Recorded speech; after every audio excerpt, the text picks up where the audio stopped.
আমাদের জীবনে রাগ নেই এমন কোনো মানুষ নেই, সবার মধ্যেই কিন্তু রাগ আছে। যে যতই বলুক না কেন আমার রাগ নেই, আমি নিজেকে ঠান্ডা রাখার চেষ্টা করি, তবুও মানুষ কিন্তু রাগ মানুষের মধ্যে থাকবে। এটা একটা চির বাস্তব কথা। কিন্তু প্রশ্ন হচ্ছে যে আমি তো রাগ আমার মধ্যে তো বিরাজমান সবসময়। একটা মানুষের যতদিন জীব আছে, জীবন আছে, যত জীব আছে আমাদের বা আমাদের প্রত্যেকটা মানুষের যদি জীবন থাকে তাহলে জীবনের মধ্যেই রাগ আছে। এটা ওর সঙ্গে অতপ্রতভাবে জড়িত, এটা আমরা সবাই জানি। তো রাগ কমাবো কি করে, সেটা তো অনেক পদ্ধতি আছে, অনেক পদ্ধতি আছে যেটা নিজেকে রাগটাকে কন্ট্রোল করা যায়। এসব আমারও চ্যানেলে কটা ভিডিও করা আছে, আপনারা দেখে আসতে পারেন।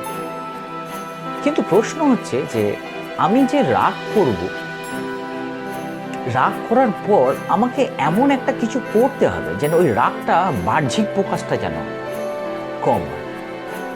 এইটা মানে আমার রাগের লেভেলটাকে সবসময় কমিয়ে রাখতে হবে। রাগ হবেই, কিন্তু রাগের লেভেলটাকে আমাকে যদি কমিয়ে রাখতে পারি তাহলে কিন্তু আমার রাগের জন্য যেসব জিনিস আমরা হারাতে পারি বা যেসব ক্ষতি হতে পারে এবং জীবনের যে হানিও হতে পারে, জীবনহানিও হতে পারে, সেইগুলো থেকে আমরা অনেকটাই বেঁচে যাব। এটা আমার মনে হয়, এটা আমার ধারণা।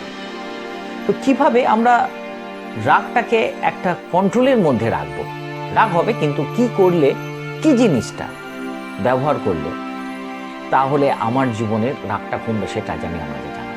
এবং এটা বলার আগে আমি আপনাদের হেলথের ব্যাপারে একটা ছোট্ট ইনফরমেশন দিতে চাই। সেটা হচ্ছে আমরা প্রত্যেকটা মানুষের যত বয়স বাড়ে তত আমাদের জয়েন্টের প্রবলেম হয়। এটা আমরা সবাই মোটামুটি জানি, মানে যেটাকে মানে মেডিকেল টার্মসে আর্থারাইটিস বলে। তো এই আর্থারাইটিস যেটা হয় মানে জয়েন্টের মধ্যে ইনফ্লামেশন, ব্যথা হয়, জয়েন্টে ব্যথা।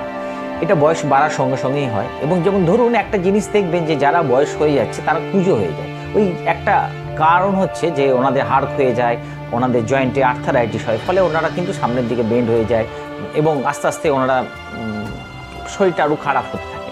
তো এই আর্থারাইটিস সম্বন্ধে কি আমরা প্রিকশন নিলে, কি সিমটমগুলো এলে বা কি জিনিস করলে আমাদের আর্থারাইটিস থেকে আমাদের জীবনটাকে একটুখানি বেঁধে রাখতে পারবো, সেগুলো কিছু ইনফরমেশন আমি আমার একটা আর্টিকেলসে লিখেছি, এই ডিসক্রিপশন বক্সে দেওয়া আছে। যদি কারোর ইন্টারেস্ট থাকে অবশ্যই দেখে আসতে পারেন।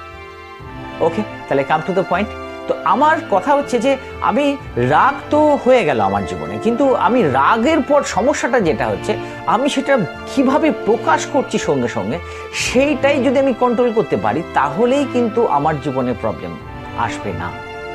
এবং সেটা একটা শব্দ দিয়ে, একটা শব্দ যদি আমি অ্যাপ্লাই করি আমার জীবনে ওই রাগের সময়, তাহলেই কিন্তু আমার জীবনটাকে অনেকটা স্বাচ্ছন্দ্যে আনতে পারবো, অনেক কিছু থেকে আমাকে নিজেকে আটকে রাখতে পারবো। সেটা কি বলুন তো? অপেক্ষা, বা ইংরেজিতে বলে ওয়েট। আপনাকে কেউ যদি কোনো রকমভাবে আঘাত করছে, অন্যায়ভাবে কোনো রকম কিছু বলছেন, তখন আপনার ভিতরে যে রাগের সৃষ্টি হচ্ছে, যে রাগটা আপনার মনে হচ্ছে যে এক্ষুনি যদি কিছু একটা বলে দিতেই হবে আমাকে, যদি এমন কিছু শাস্তি দিতে পারতাম না এই লোকটাকে, যেন মিথ্যে করে আমাকে বলছে, দারুণ, এইরকম যখনই মনে হচ্ছে, এবং তখন দেখবেন আপনার ভেতর থেকে যত নেগেটিভগুলো তখন বেরিয়ে এসে না, ওই লোকটাকে মানে গলাটা টিপে ধরার জন্য আপনার তখন ভেতরে আফসোস হচ্ছে, এক্ষুনি ওকে আমি মুখটা বন্ধ করে দেবো, এক্ষুনি ওকে মানে ঠিক জমা দেবো।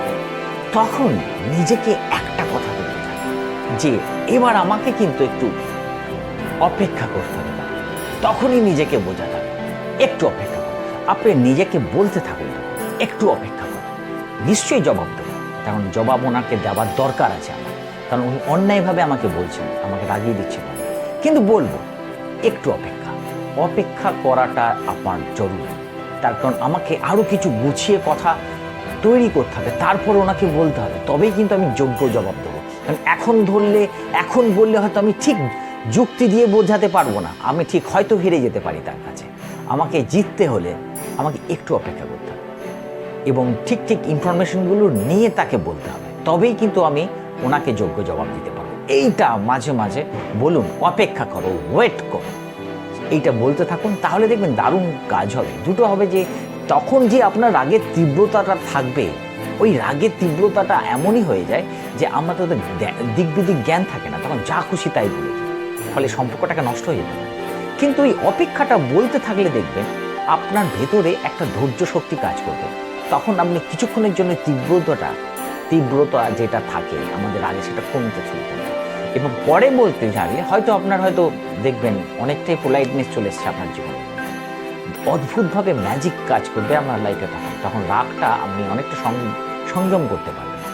এটা আমার মনে হয়, এটা আমি অ্যাপ্লাই করে দেখতে পারি, এবং এটা অ্যাপ্লাই করলে আমার স্থির বিশ্বাস যে রাগের মুহূর্তটা আপনাকে একটা কন্ট্রোলে আনতে পারবে, এটা আমার মনে হয়। যদি এই ভিডিওটা আপনার কোনো হেল্প মনে হয় যে না এটা কাজ হতে পারে, তাহলে একটা লাইক করে দিয়ে অবশ্যই যাবেন। আবার আসবো নতুন কিছু একটা টপিক নিয়ে। আজকের জন্য